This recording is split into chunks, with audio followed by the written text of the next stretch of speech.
Hello, everyone. This is Matt Pash. I'm on my wife, Amy Scobee's channel. A couple days ago, she did a video called Where is the FBI? And I wanted to take up that subject myself and cover it a little bit. I might be able to give some more information that would shine some more light on that subject. So you already know there's like a never-ending list of crimes from Scientology that has been told to the FBI. They're aware of it. You know, all the assaults that Miscavige has done to individuals, including women. I mean, Debbie Cook testified to that, being assaulted and being beat to the face, hit to the ground, put into a garbage can for 12 hours with water being poured over it, being yelled at, being hit, you know, having a derogatory sign hung around the neck. These kind of things, there's plenty of stories about this, plenty of stories about Miscavige locking up like over 100 different international executives. It became known as the Hole, which was double wide trailers that had bars on the windows and a guard at the door. You know, Scientology likes to say that this is all part of what's normal in their church, and you can't, as a government, tell us what we can do, and that these people were doing it on their own free will. But I say, okay, if they were doing it for their own free will, if they were so happy about the whole situation, why did you need bars on the windows? Why did you need a security guard there? Why did it have to be in a compound that's surrounded with fences with barbed wire and razor fencing and stuff like that that points in, keeps people from going away? The head of security, he's already talked about the fact that he hunted down and brought back over 200 people that took off from that base. Some of these people, using private investigators, were tracked down out of this country and brought back. I mean, it's no joke. It's not easy to get out of there. You're in the middle of the desert, and they have fences around it. They have roving security. They have, if you touch the fence, it sets off alarms. Lights come on. It's a prison camp basically. And the fact is, if you hold people like that, I mean, I'm not a lawyer, but isn't that kidnapping? When you take somebody and you put them into some place and you hold them for weeks, months, or even years, and you're torturing them, you're making them walk around on their knees. They can't go to the bathroom without a security guard going with them. I mean, that's kidnapping.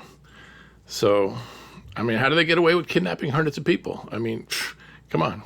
So her question is, where is the FBI? It's a very good question.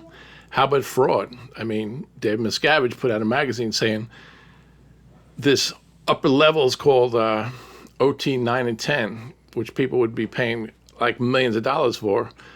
And he said, oh, it's closer to be released than ever and all this kind of stuff. Closer than you think. That was the headline.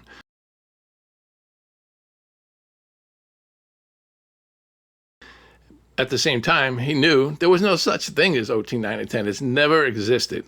How are you selling something to people that doesn't even exist and you're asking, big dollars for it?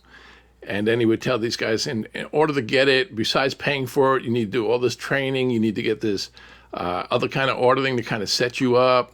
You need to go back to your cities and help get money raised to buy big buildings for the organization in your city, which would not be controlled by the organization in that city. Any property that the church owns, even if it was raised, like say Long Island Org, they're going to raise money to buy a building. They don't own that building at the end of it. That's owned by international management. So, I mean, it's straight up fraud. Also, it's come up, there's been articles written about the fact that what became known as the Chase Wave, Chase Bank,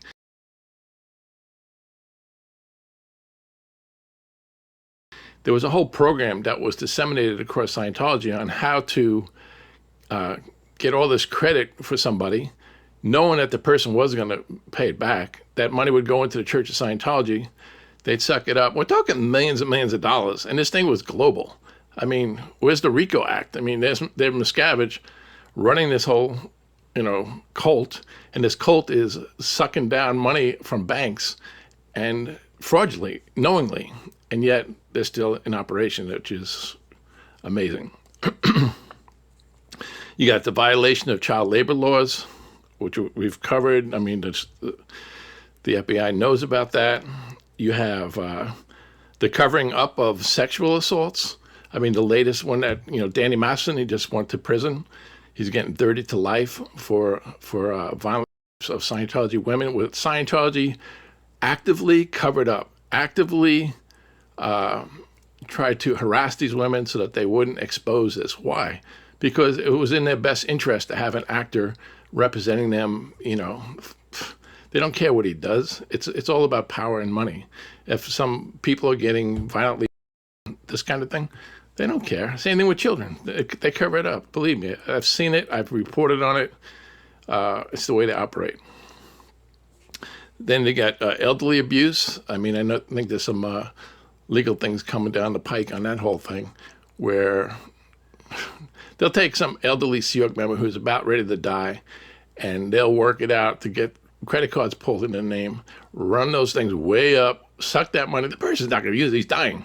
And yet they'll take that money, bring it into the church, and then, of course, the credit card company never gets any money because the person died, and the whole thing was just a fraudulent action.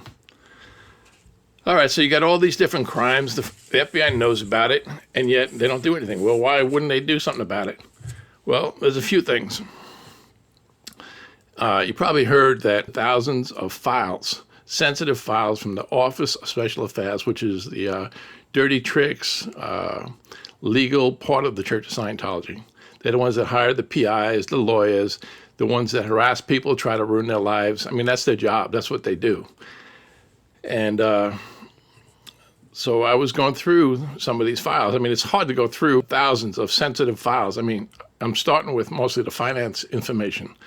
There's a lot of, like week by week, what they think they accomplished, what they plan to accomplish for that week, what they're paying individuals. And one of the things I see quite a bit, you got a whole, what would you say, a whole corral full of high dollar lawyers, where these lawyers are getting $5,000 to $10,000 a week. And they're there every week. They're hired for years. And these guys are just sucking up incredible amount of money to cover Scientology's butt. A lot of these lawyers, they have a lot of contacts. Their companies have contacts in Washington, D.C.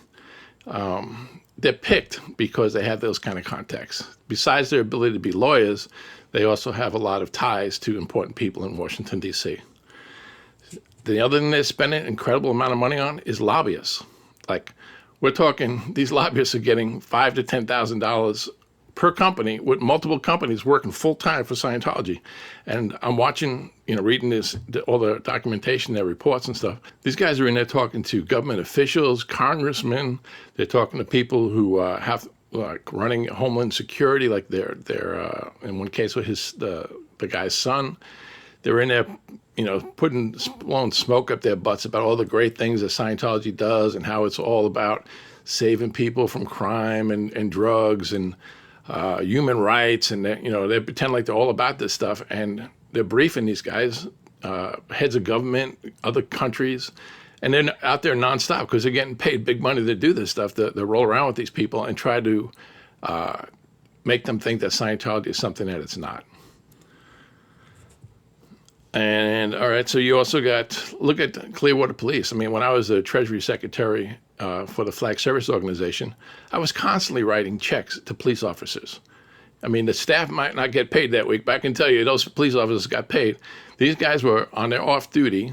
They would be hired by Scientology, and for the reason to PR these guys, to control them. They would say, okay, we think we need security from the police, where the church is loading buses and unloading buses, like for real, some back street there in downtown Clearwater. This would be day after day, week after week, year after year. These guys are getting paid. Osa would have some little blonde out there hanging out with them, smoozing them. The restaurants would be bringing out the good food for these guys. They would kind of indicate that maybe they could, get some kind of job working with training celebrities and, these kind of things that they were interested in, working out and lifting weights and going down that kind of road.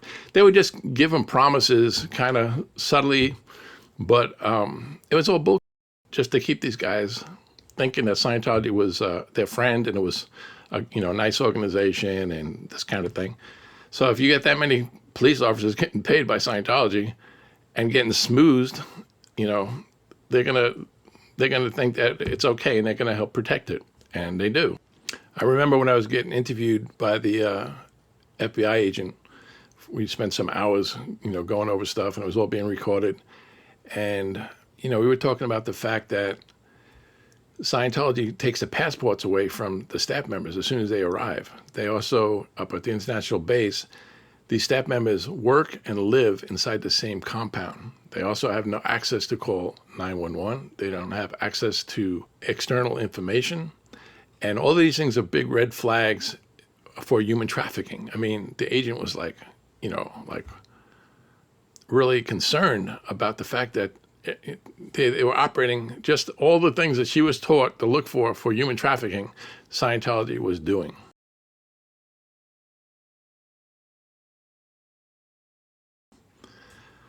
I mean, an agent, she's out there gathering information. She was traveling around the United States talking to various different ex-Sea Org members and getting information from them. But she's not able to make the call on whether or not something gets done about it, whether or not there's a raid, this kind of thing. I mean, one of the things she was asking me was, she said, is there any weapons at the international base? And I said, yeah, I mean, there's some weapons up there. When I was in security there, we had a security box, a locked security box, like a big trunk, and it had shotguns in it. It had 45s. I mean, it's not enough to arm the whole base or something like that, but you're talking maybe, 8 or 10 45s and 8 or 10 shotguns. I know security eventually got a high-powered long-distance rifle that they had with the security guard that sat up on the mountainside in a camouflage spot that they called Eagle. They referred to it as Eagle's Nest.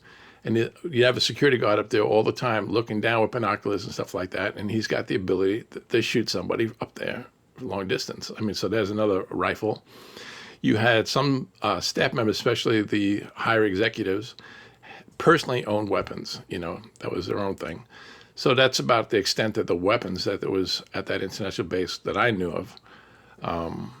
But the question she had was, the agent had, she wanted to know that how would the staff members there respond if the FBI came in, even the ones that were being tortured, held against their will, how would they respond if the FBI did a raid? And I said, they would respond as if you were the enemy. They've been told that the government is bad, that they're good, even if things aren't going, so good where they are, they think it's their fault or that it's temporary, it could be corrected. So they're going to protect, they're going to protect Scientology against the government. It's kind of like the abused housewife. She's got the crap beat out of her. The police officer shows up at the door. She's got a black eye and a bloody nose and all this stuff. And she says, oh, yeah, I was taking something out of the closet from the upper shelf and it fell on my face, And she's going to protect her husband thinking he's basically good. This could turn around, these kind of things. It's the same thing with the cult mentality if the FBI went in there. And the agent wanted to know, would they use weapons against the FBI? I mean, she's thinking is this thing going to turn into Waco if we go in there to do something? And I said, no, they're not going to use weapons against the FBI. What they're going to do is they're going to use lawyers. And you go in there and you do something with them, and they're going to set all their little high-dollar lawyers loose on the FBI. And, that's going to be your problem. The other thing they're going to try to do is like they did to the IRS, they're going to get all these different private investigators to go after information on the top guys in the FBI. They will find out about their personal life. They will follow them around. If they go out to a bar to have some drinks, whatever, all that stuff is going to be noted, recorded, and watched for. And then what they're going to do is put so much pressure on the FBI, top FBI guys, that they won't want to deal with it. Just like the IRS, these guys were so hounded, these top guys in the IRS, they would call off the dogs, because they had little crimes they had financial irregularities, they had different things, and they didn't want that information used against them to the point where they were willing to let Scientology do what it's going to do because, I don't want to put my neck out. I don't want to have my career or my family or my marriage or something ruined because of what these Scientologists are looking for and finding out. So people ask, okay, so what do we do about Scientology? Well, one of the major things I've always said, and others have said, is attack them on their PR because they have no way to defend it. I mean, the evidence is so overwhelming on the crimes and the criminality that goes on in that place.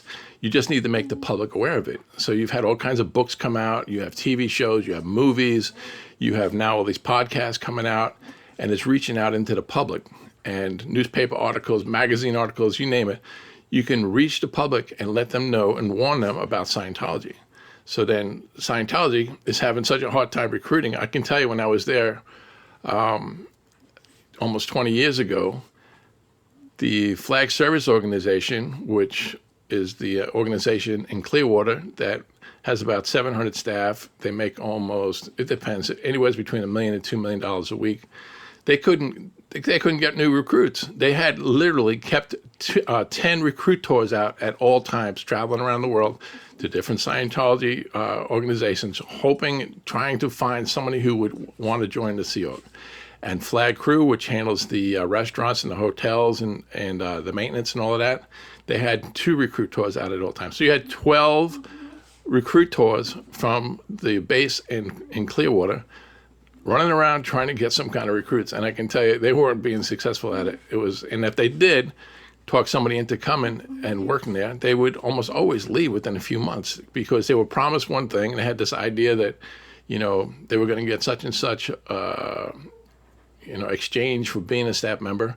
And what they would find out is they were basically work slaves and nobody gave a crap about them and they weren't going to get anything for what they were trying to accomplish. Okay, so there was a survey company that recently did surveys here in the United States to find out from Americans what was the most unfavorable religion in their viewpoint. And they covered about 35 different religions. And at the bottom of this, the most unfavorable religions came up in the survey. It was Scientology tied with Satan worship. I mean, can you get any worse than that? I mean, that's their positioning right now with the general public in the United States, is that they are on the same ground as devil worshippers. But yeah, so that's where they're at. So that PR, the exposure of Scientology is working. And if Scientology can't have staff members and they can't have public, they can't exist. And if you look back at what David Miscavige, the head of Scientology, has been doing for the last 20, 25 years, he's been taking the same public and making them do the same things they did before over and over again. If they did OT7, he said, all you OT7, this is like a higher level of what they deliver. People spend like hundreds of thousands, if not $1 million to get to that. And then they get certified and congratulated. Yes, you have attained OT7. Well, one day he just came out and said, you know what? I checked all your folders, every one of your folders, which is impossible. And he said, you all did OT7 wrong. And you all have to redo it. Now, at your own expense. The same thing with the training. He canceled everybody's certificates who had ever trained as a counselor and auditor in Scientology and said, you were all trained incorrectly. You all need to retrain. All your certificates are canceled. Doesn't matter if you were trained by L. Ron Hubbard himself, certified by L. Ron Hubbard, if you've worked as an auditor in Scientology for 30 years, full-time, you made us, tens of millions of dollars or $100 million or whatever, your certificates are canceled. You have to retrain. So you get all these public having to go in circles, They did the same thing with all the different, basically every step that you could possibly do in this whole sequence of things that you'd have to do to kind of progress in Scientology. All of them, these people were made to go back and do it again because they didn't have new public coming in. They had to just run these guys around in circles to make it look like something's happening. Because the biggest problem David Miscavige has is he's got a dying cult that he needs to make look like it's alive. And if you look at Scientology, where it survives, how it's getting by, is just a handful of really rich Scientologists who fork over like $10 million, $50 million, this kind of cash to Scientology and ask for nothing in exchange. It's just free money for Scientology to use and throw around. Meanwhile, it's got 100 of these little churches, and I shouldn't really call them churches, but I just use that for the term, that most of these little churches, they're lucky if they can send, pay their own electric bills. They're really that financially busted. I know because when I was in Treasury, my staff and myself called every one of them and talked to the Treasury people to find out where they stood financially. And all except for two had like months of backlogged bills, electric bills. They didn't know how they were going to feed their staff. I mean, it's pathetic. These little guys, they're struggling. They can send almost no money up to management for whatever management is giving them for directions or this kind of stuff. So why would you spend money trying to get these little churches to do better when you can simply go to one of these rich guys and say, hey, give me millions of dollars? So you don't need these little guys. It's a smokescreen to even pretend like they exist or they're doing anything. If you go to these little places, Long Island Org, Puerto Rico, Chicago, these kind of places, there's nothing happening there. These guys are just struggling. The place is almost closed. So that's the whole thing right now is Miscavige trying to, tell people that, oh, we're doing great, highest ever expansion. That's not the case. I mean, when I was in there even, we would lay out the statistics in like 2002 of all of the flag service organizations, key statistics. There's 28 major statistics.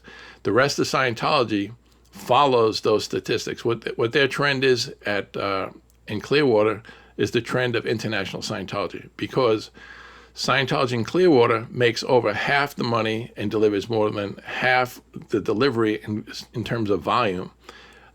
So if they're not doing good, Scientology's not doing good. And we had graphs that showed 10-year statistics.